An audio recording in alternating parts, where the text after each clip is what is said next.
So guys, this piece I'm about to hit you with, it's not for everybody. If you hurt quickly, like if you're sensitive, if you can't take criticism, then turn this thing off immediately. This isn't for you. Maybe listen to the other stuff, a few times and then maybe come back to this. So what we're gonna talk about today is the nice person syndrome. Whoa, what is that? What do you mean, nice person syndrome? So there are people out there that are perceived to be nice people, honest people, right? They received that recognition and reputation through certain actions that they had done in the past. However, in the last 10 years, they've done nothing. It's like they're riding down a mountain with a sled. The sled is 10 years old. What are you doing? Right? So these people kind of have a license because they have the nice person label. But the bottom line is that those very people are some of the biggest offenders in the mental field. Mind games. They leverage the fact that you think they're nice to take advantage of you. Now, I'm not going to explain to you how it works because it's just hard. It's like a math problem. But I'm letting you know that I, as a person, am extremely wary, especially of those kind of people. And those people, you know exactly who you are because you've been screwing people over for so long. Matter of fact, when you lay your head down on the pillow at night, you know that you think you're beating the system. But the truth is that you're just beating yourself up. Because the system works to produce for people who grind. You can't fool the grind, right? The grind. The grind is the work that your body has to go through to achieve something. So you can't fool that. So those people, and I've been hurt so badly by those people. I don't like you people. I will tell you that in advance. And what I realized is I was just on Central Avenue and I went into a suit store. And the owner of the suit store, a little dinky suit store. The owner of the suit store is a Jewish guy. And everybody says he's honest. He doesn't employ one Jew in there. So what kind of a good Jew is he? And then I looked at his Instagram. He has 2,500 followers and he gets 3 likes. That only can mean one thing. That means that he got his followers in an unconventional way. Bangladesh, right? Rakesh from Bangladesh hooked him up with 2,000 followers. That's how people are doing it. And the people listening to this, I know all of your accounts that are full of fake followers. It's very easy to see. Everybody else knows also. There's no way for you to hide it.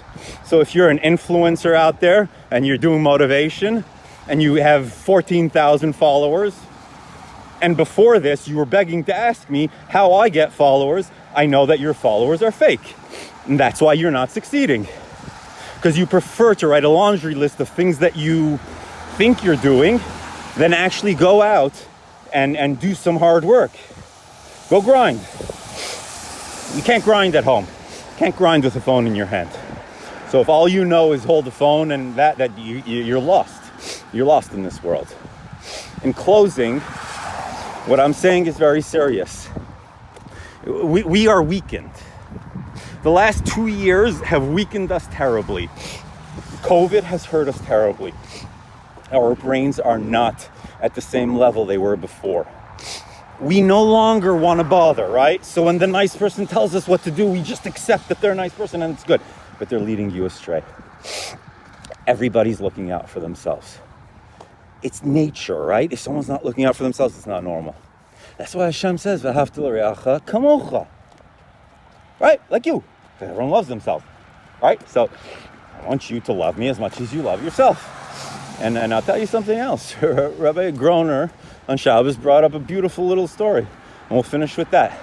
It's Rabbi Twersky, Olav Shalom, who is a fire yid and even big-time Talmud Chacham and also a psychologist. So he said the famous story about the fish.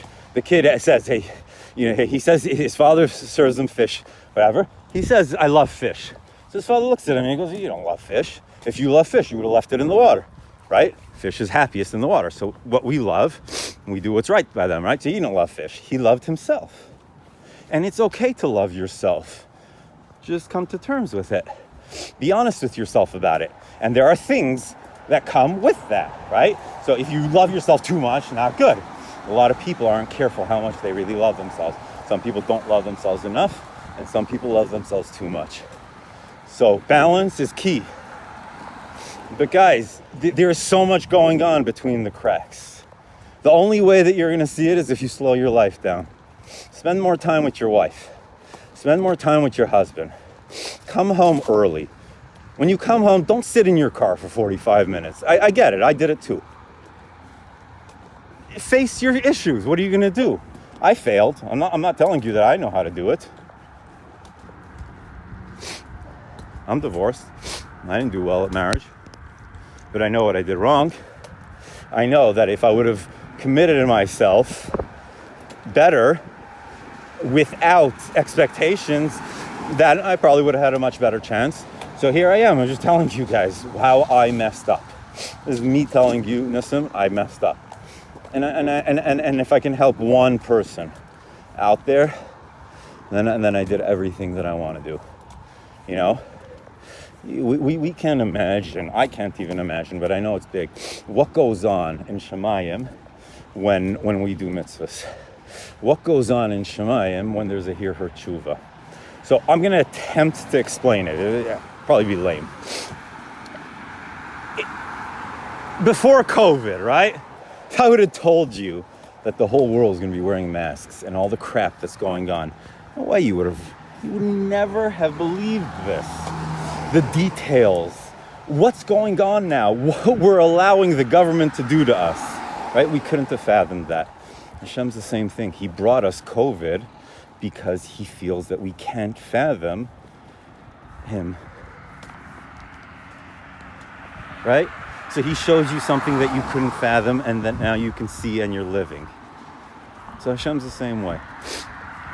The more you listen to him, the more your neshama, which is the voice inside of you, which everybody has, is going to speak louder. The louder it speaks, the more you listen to it. When you don't listen to your Yetzer HaTov, you automatically go into default mode. Your brain is a computer. That's what it does. It's not your friend. It's a computer. So the action that you do most is your default mode, right? If you're a quitter and you don't make a decision within 1.5 seconds, and then your body says quit. And because 80% of the time you quit. If you're a hustler, then immediately your mind goes into solution-oriented situations. So that's how it works. This is the biology of a person, all right? And the sooner you stop feeling sorry for yourself and telling everybody how hard your life is, the sooner you can start. I mean, you might start and still complain, but starting and complaining eats out your progress, okay? So complaining, all that stuff, it never helped anybody. It never paid anyone's bills. It never made anyone feel better. In the history of the world, no one ever felt better from complaining. Isn't that something you want to take out of your life? Right? I mean, you don't even like complaining. So, yeah. But it's important to know that obviously I'm much more talking to myself than you guys. Even if I use like you guys, I'm really just talking about the you guys, which is me. I have flashbacks of when I messed up with the things that I'm talking to you guys about, right? When I'm saying it, I remember those moments of doing exactly what I'm asking you guys to be careful with. And for me, that helps me. This is part of my tshuva. I'm reliving it. I'm reliving the moron I was. And at the same time, if you guys are listening in, I think that's cool. In any case, today was such a heavy day. I must have recorded like 30 minutes of stuff. And it's been heavy. It's hard for me to talk about these things. Believe me, I'd rather the Geula should be here and we can all be together like one big happy family.